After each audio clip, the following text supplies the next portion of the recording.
In this video, you'll become aware and learn about one of the most profound structures of your mind. So, this lesson will be about beliefs. Welcome to this incredible journey. My name is Gabriel. I am your personal trainer today, and I want to remind you that you are an incredible being, that I believe in you, and I believe that you have all the potential to achieve any of your dreams. And I'm going to show you ways to do so. But first, I want to tell you that if you want to know more about ourselves, you have a link below that will take you to a video which explains everything about me or about the program or about us in general. And I also created a very powerful tool for you that you will find it in the link below. It's downloadable and it will help you rewire and rearrange, reprogram your mind in a very powerful, positive way. It's also on the link and it's free and it will stay like that. So let's get right into the lesson.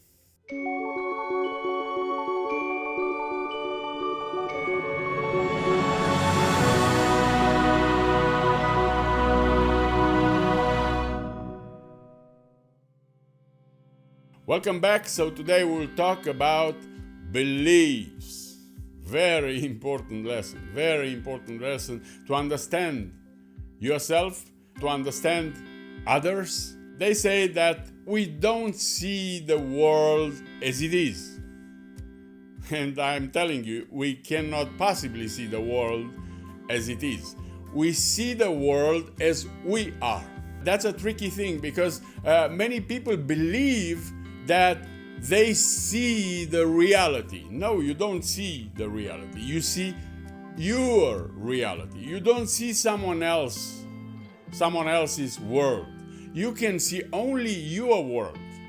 Just because we have some agreements about some beliefs and about this reality, and we seem to see it in the same way, we really don't see it in the same way. So what are the beliefs? Well, the beliefs are the most profound structure of our mind.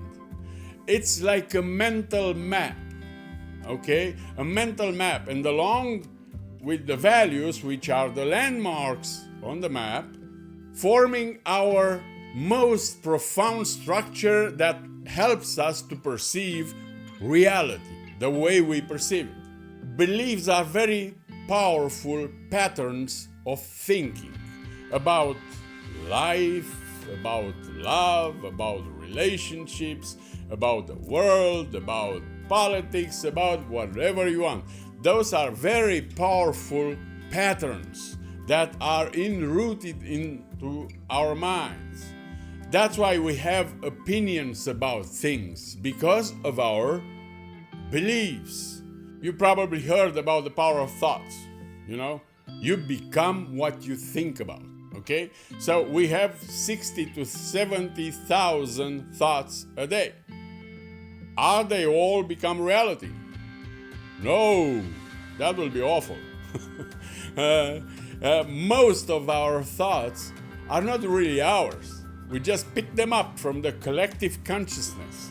We pick them up from the part of the collective consciousness that resonates with us. So we have all those thoughts, but they're not ours, all of them. And there is another thing. Some of those thoughts are indeed ours, but most of those thoughts that are ours are the same thoughts that we have yesterday. We just rearrange them somehow.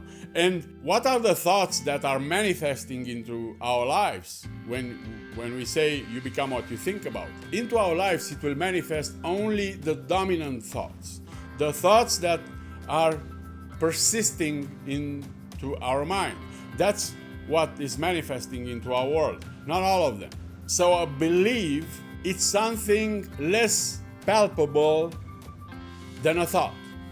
And the thought is something less palpable than reality. Okay? Beliefs are like scales. This is another example. Like scales. And with those scales, with those things, we scale our situations in life. Okay? Beliefs form a mental paradigm, a vision of the world. And this mental paradigm, this scale, is also like a regulator, like a cybernetic mechanism that is inside of us. It won't let us go in other ways or think in other ways and do things in other ways that we are used to do. So I like to compare our beliefs like trenches. They are like trenches that form a map of trenches that form into our mind. Okay? And the thoughts follow those trenches. They cannot go up. When you consciously try to get out of the trench, you'll probably make it a little bit up, on the edge. But your tendency is to go back down. And this cybernetic mechanism, this regulating mechanism, will do just that. What's a cybernetic mechanism? I'll give you an example. It's like the thermostat into this room. We fix the thermostat into this room at 24 Celsius. If we open a window and the temperature drops from 24 Celsius, the furnace will start and it will go up at the 24. It will regulate. The same thing in the summer when it's too hot. If it's too hot, the air conditioner will kick in and it will go back to the temperature. So that's the way in our lives. If we want more, if you think you have an image of yourself that you can earn, for example, $50,000 a year, for example. I'll give you an example. That's not that will be a very great example for Romania, but it's not that. But in general, so you have an image of yourself that you earn 50,000. If you, for some reason, you go to 70,000, whoa, you will say that's not me, and you will do anything in your power to go back to 50,000. It's the same for losing or gaining weight. It's the same thing. If you first don't form an image of yourself and fix it in your subconscious mind, if you don't raise your standard, raise the temperature, I want to be like that or like that or like that, and fix that image of yourself, you will go on a diet, for example, go to the ideal weight that you think consciously, and then you will go back to your weight, to your normal weight, because that's the image of yourself. That's the regulator, the cybernetic mechanism will do. It doesn't matter what you do until you change that thing, until you change the paradigm in your mind, until you change the image of yourself and you form a new map, a new paradigm of yourself. It won't be possible for you to change. And all those beliefs, all this map is mainly formed between 0 and 7. When you function like a video camera, when you are not any conscious of yourself, and you don't have many experiences. So you pick up the experiences of other people, you pick up the beliefs from other people that are the result of their experiences. So you will form, by the time you have 7 years old, you will form an image of the world. You will have a map, so you will make sense of what's going on around you. But that's not necessarily will be good for you, because it's not a result of your experience.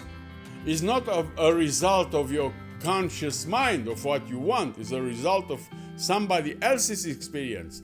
And I will give you a few examples of those limiting beliefs, of those beliefs that were installed in you and you don't even know about them. One of them is, people are bad. Don't talk to strangers. Okay? See how that will work later when you want to go into sales. Okay? Don't talk to strangers. You have it rooted into your mind. And that will prevent you from talking to somebody, to a stranger. Because who do you sell to? You'll sell some to your friends. But you need to find people to sell your product or to interact with. And you have there something that say, don't talk to strangers because people are bad. There is another one. Don't trust anyone. See how that will work in your relationships. Will that work good in your relationship if you don't trust anyone? If you have this mental block? No, it won't. So we have to become aware of this. Or there is another one. People like us don't have money. See how that will work with your financial stuff, with your financial independence. Okay, people like us don't have money, or you have to work for somebody else in order to make money. That's another one that will not help you become an entrepreneur. You can't become an entrepreneur because you have this limiting belief that say, no, I have to work for somebody else to realize somebody else's dream, and they will pay me for that. And I will live all my life working for somebody else and being frustrated because of that, because I'm not aware of that belief that was installed by my parents or my relatives or my teachers or whoever. But it's there. We don't have luck. Only lucky people have money or are wealthy. Isn't that good for your life? To think like that? There is no luck. You make your luck. Those lucky people that we think they are lucky, they make their luck. They are programmed in a certain way. They believe they can make money, so they make money. It's not because of the luck. No, there is nothing to do with that. It has everything to do with what you do and what you become and what you are. Know about that you have luck or you don't have luck. Or life is unfair. Or this is my fate. This is my destiny. This is our destiny. We were born here. This is our destiny. We have to carry our cross. Well, how will those things help you into your life if you want to succeed? Well, they won't. There is another one, very interesting. Eat everything. You have to eat everything on your plate. A lot of people don't have anything to eat, so you have to eat that. How in the name of God will help other people that have nothing to eat if I eat everything on my plate? See how will that work when you are overweight, having that thing in your mind, to eat everything on your plate, right? I don't think that's a pretty good belief. Do you? Do you think that? It's a pretty good belief to eat everything from your plate? I think your plate should get a lot smaller and eat as much as you can. Don't force it. Don't just because somebody else don't have anything to eat. On the contrary, keep half for somebody else. Feed somebody else. Okay? Change the belief. Change the frame. Or our DNA is responsible for our health. Our DNA inheritance is responsible for our health. No kidding.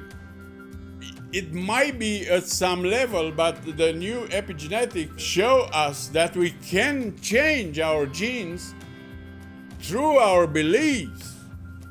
So it's not necessary to be sick, but if you let it go like this and believe that only your genes will determine your health, then you will not do much for your health, right?